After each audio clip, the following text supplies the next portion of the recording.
Hey, Sassy Stuff. I'm Emma here with Molly, back with another locker room talk. And the biggest story of the week, Nico Iamaleava, one of college football's highest profile transfers, is officially heading to UCLA.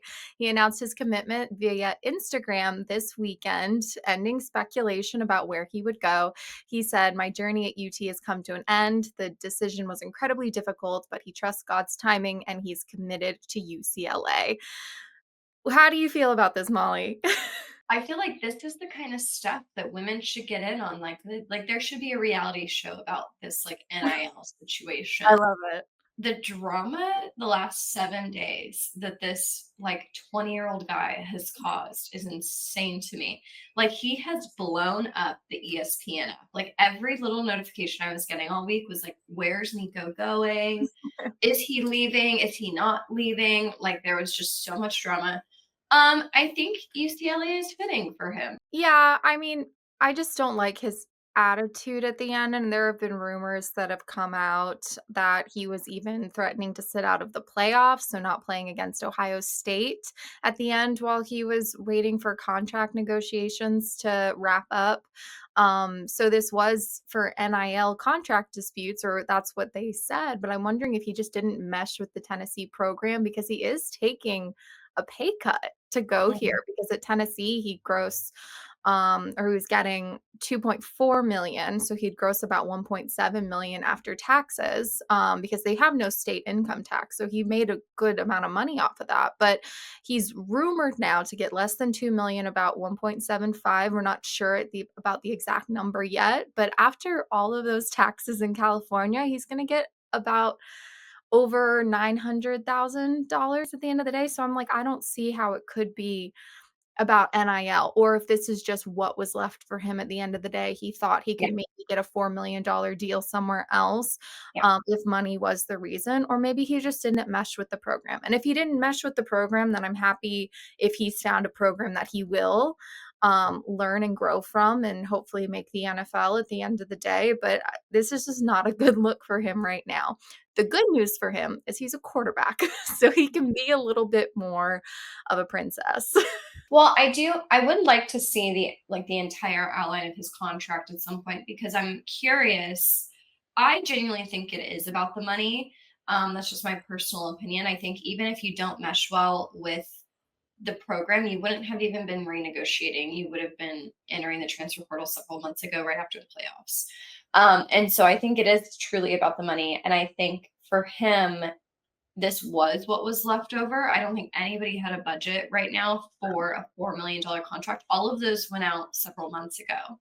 And so I think for him going to UCLA, I'm curious if there's any sort of language in the contract about possibly him getting a bonus at the end of the year, or maybe he's getting certain percentages of earnings. I don't know if he's actually really truly going to lose money in a way, or if they've guaranteed him his next season salary.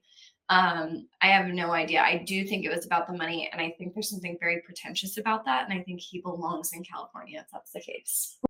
But UCLA, their athletic department over the past 5 years has had a $200 million deficit. So I'm sitting here like, how are they going to pay? They were ranked 15th in the Big Ten in ticket sales. The financial picture changed for them after joining the Big Ten by leaving the Pac-12. They're expected 75 million from the Big Ten in 2025, but that has to be shared across all of their sports. They have an official collective, Champion of Westwood, it supports all athletes within three subdivision: Men of Westwood, which is men's basketball; the Bruins of Life, which is football; and Champions Fund, which is women's basketball. So all that money has to be split throughout their programs. So it's not all going to football, whereas in the SEC, um, when you're in those top tier programs, a lot of that money is going to football. Plus, you're getting a lot more money for that program. So we'll Yeah. see how he fares there, he was 100% gonna have a better chance of winning a national championship with Tennessee. We'll see how UCLA does this next year with Nico.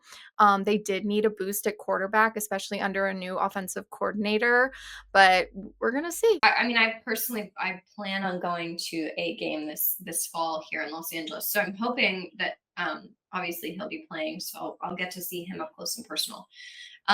This is just such an interesting transfer drama story. I just don't. The NIL makes everything so complicated. And again, I'm looking at these 2 programs in Tennessee you were just in the playoffs with. UCLA hasn't won a conference title in 25 plus years. So if winning and growing in your program is your ultimate goal, then stay at Tennessee, make 2 point whatever million dollars, and then after taxes you have 1.7 something million dollars. So you're still making a ton of money, plus you get brand deals, plus you get incentives.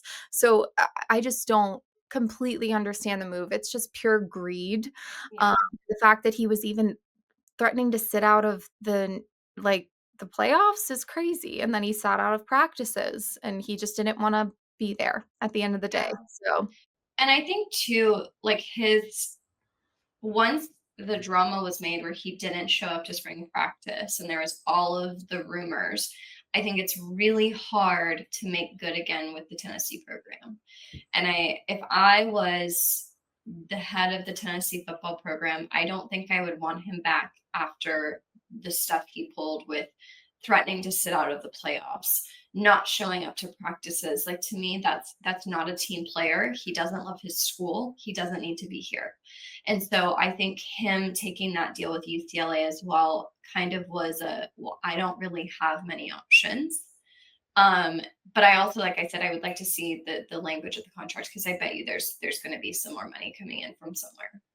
yeah, absolutely, and we're gonna see how it all plays out for him. I'm also interested to see who becomes the Tennessee QB1. It does seem like they're gonna get somebody from the transfer portal, so that'll be really interesting as well, and to see if that team can still grow and be as strong as they were this past year, still make the playoffs with that new quarterback. So that's gonna be really interesting to see who Josh Heupel brings in.